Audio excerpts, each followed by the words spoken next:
Louisiana State Police are now being investigated by the Department of Justice due to numerous cases of excessive force against black men.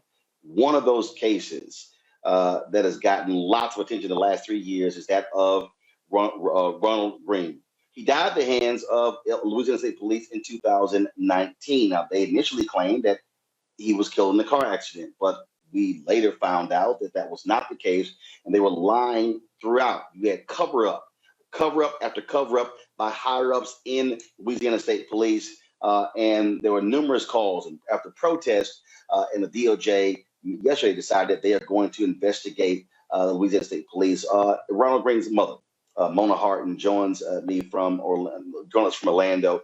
Glad to have you here. Let's talk about at the White House a couple of weeks ago, the signing on the signing of the executive orders dealing with police reform. That still wasn't enough because, of course, many people still want the George Floyd Justice Act. And in this story, this is a perfect example of how police will protect themselves. They will lie. They will make things up as opposed to being honest about the truth. Yes, and I thank you. What's been happening is just like you said, it can't get any more clear than what it is.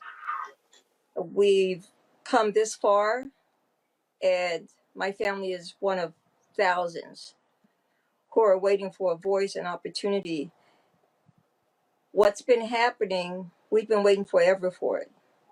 I can't say enough that as long as we keep traction and the momentum is what we all just pray for. Someone to just listen to us. I can't even believe that we have to keep shouting. We have to keep talking and keep the noise up to recognize the killing, the genocide that's been going on throughout the United States. It angers me to speak on this level.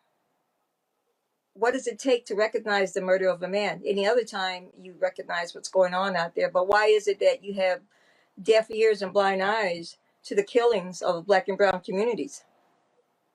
It angers me. The DOJ announcement yesterday, there were numerous organizations that have been pushing for this. And just your initial reaction once the DOJ notified you and others that they were actually going to finally do this. It's I was all over the place. Emotionally, I was all over the place. I was so damn happy. I was on cloud nine, and all I can say is, please don't drop the ball here. Our family's been waiting on this. Do a good job. Please be of integrity. Just move forward. Let's keep doing this. I'm just so elated. I'm so happy. And in the same breath, I'm like, please don't drop the ball. There shouldn't be any more ifs. We need to recognize what's going on, and let's fix this. This is the one chance that Louisiana has to clean its act up. The dismantling needs to be done. It's no other way of sugarcoating what's going on. Terrain, this is precisely why African Americans have always looked to the federal government, because we've not been able to trust that the state is going to do what is right and just. Absolutely. Families and our communities, if it wasn't for the federal government, we wouldn't have these investigations consistently, time and time again. Local governments look at their own, and then they declare no harm, no foul. The officers were acting within the scope of their duties. It's not until the feds get involved that we have an opportunity to really drill down and see what's going on. I mean, we saw what happened in Savannah, down in Georgia with Ahmaud Arbery. The local DA said no harm, no foul. There was no crime here. And then the feds started looking, other people outside of the town started looking, and absolutely the jury came back and found those men guilty. So I'm pretty ecstatic for the Greene family that they will have the opportunity to have someone look at what happened here with Ronald Greene and then try to make some systemic changes to address the racism and the brutality that people have been enduring at the hands of Louisiana police officers. I mean, you take a random traffic stop, we all have the opportunity, I know me, speed, run through a stop sign or do a California stop. That should not result in someone's death. There is no reason. So hopefully this investigation will lead to new change in Louisiana. But my question is, how many investigations do we have to have in this country at the federal level before we make widespread change in our police department, beginning at the federal level, where our Congress does something and says, okay, this is a problem that we have to address because we have investigation after investigation, but we still have more dead bodies. Yes. And Mona, on that particular point, that's what really they just straight lied as to what happened. I mean, they just how do you go from, it was a car accident to being viciously beaten? Exactly. That's what we've said. We screamed it at the top of our lungs. You see it. When I first saw the video of my son, I saw they meant to kill him. For whatever reason, my son wasn't going to walk away. I said that at the very beginning, and it's something that I can't take. When I see my son, I wanted to see my son take his last breath, and the fact that I saw they had no mercy on him, and my son wasn't that type of a man. He cared for no matter what, and all I can say is God's got my son. God's got my son. How they took him and how brutal they were. What makes me move forward is just knowing that he's with the Lord, and I have to think like that. I have to. But for what I'm doing here, there's no stopping, and I cannot sleep until I have justice on those that put their hands on my son and the cover up. It's just like you said. There's no other way you can paint this picture. You can't sugarcoat it. It shouldn't be sugarcoated. You shouldn't have to go through it piece by piece, dismantle it, just because there's a cover up here. There's a damn cover up, and every damn piece of it needs to be revealed. People need to pay, and until you make an example of those who has condoned this and continues to condone it, because it didn't start with Ronnie and it's been going on since Ronnie. And if we don't, and it's a shame that if we don't keep up the noise, they will squash it. That's the sad part. Everybody can go. Michael, I was downstairs. I was getting something to eat, and Ben Crump and some other attorneys stopped by, and we were talking, and we talked about the second-degree murder charge placed yesterday in Grand Rapids, and Ben said, well, people need to understand public pressure made that happen. Yes. The reason the Department of Justice moved yesterday was because of public pressure. It was the protest there at the Capitol in Baton Rouge. It was a protest other places in Louisiana. It was Mona and the attorneys coming on this show and others. That's what it took. It took all of that energy for this to actually happen. Exactly, Roland. And first of all, my Sister Mona, my condolences to you and your family. I hope you get full justice. I hope the officers are prosecuted to the fullest extent of the law and found guilty if the evidence proves that, which it looks like it does. Roland, I watched the press conference yesterday. I knew charges were coming, second-degree murder charges. I knew charges were coming. And yes, the protests are part of it. The other part of it is voting the right people in the office to act so you can push them to do the right thing. That's the other part of it. Okay? This Department of Justice here is much different than the Donald Trump Department of Justice.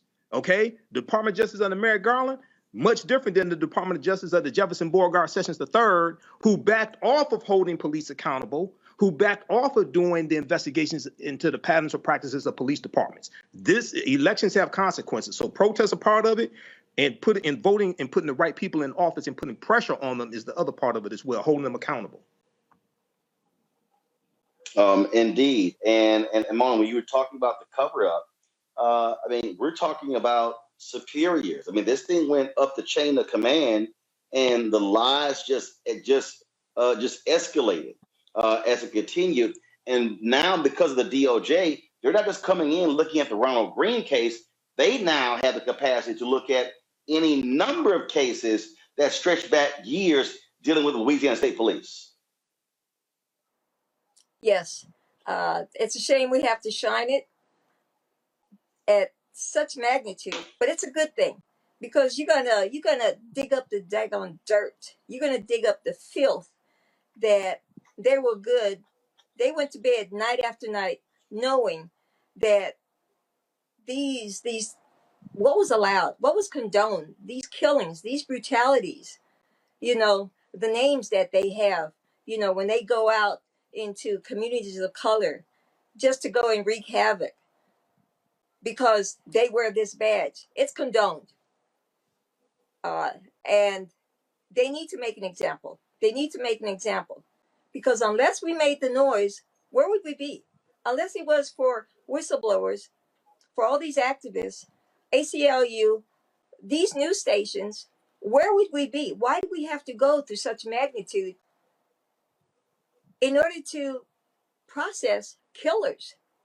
Condone, state paid, with tax dollar money, killers. Why do we have to go through this?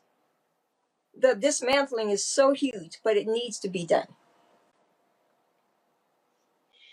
And Kelly, the governor, is going to be testifying publicly about his knowledge of this case as well, because previous reporting showed that he got a call that night about what happened, and for the longest they acted as if no, none of these things happened.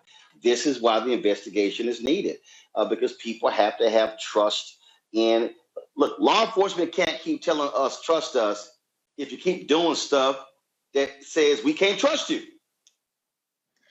Yeah, with stories like this, first and foremost, Sister Mona, like you have my sincerest condolences because no mother should be experiencing the loss of her child, especially in this manner. With that said, we are coming into a reckoning with our relationship with law enforcement, in that constituents and civilians are finally realizing the power that we have as constituents and civilians, in that law enforcement does not have all the power here. And it is because of activists like Mona and other mothers of the movement that we are finally able to, pull back the curtain that has divided law enforcement from regular people for so long, that they've been able to get away with any and everything. But now, because of people like people like that, we are able to finally not only hold them accountable, but actually have a semblance of justice in the matter and get justice for these victims of people, Black people, who were subjected to the worst type of abuse of power, in that these officers were supposed to be serving and protecting, but because of the history of law enforcement in this country, that didn't apply to Black people. So finally, we are now at a point in our history where we can actually make it apply to everyone equally and equitably. Mona, final comment. I'm sorry? Final comment. What can I say? I am elated. I go through this on the shoulders of everyone who's been here with my family, the good Lord, my Ronnie, all the activists, for everyone who's been here, who knows the struggle, all the families that I've come to meet, love, respect. There's so many out here. All I can say is keep pushing, keep your family, your loved ones' names out there. Do not stop. Make those calls to the DOJ. Make those calls, and I will send out the email and the phone numbers so that these families can have their voices and their family members out there. All I can say is, please don't drop the ball. For those who are investigating this, you have a chance to fix this. Don't miss the opportunity. Thank you. Mona Hardin, we surely appreciate it. Thank you so very much for always joining us, and we're gonna ride this one out to the conclusion. Thank you. Thank you all so much. And I got to say one thing. I look forward to what Governor Edwards is going to say when his hearing comes up. And hopefully he won't say, I can't speak on that because of the investigation, the ongoing investigation. I hope that does not come next. Well, we all look forward to hearing what he has to say. Mona Hardin, we appreciate it. Thanks a lot for joining us. All right, folks, back to that Roland Martin Unfiltered video in just one moment.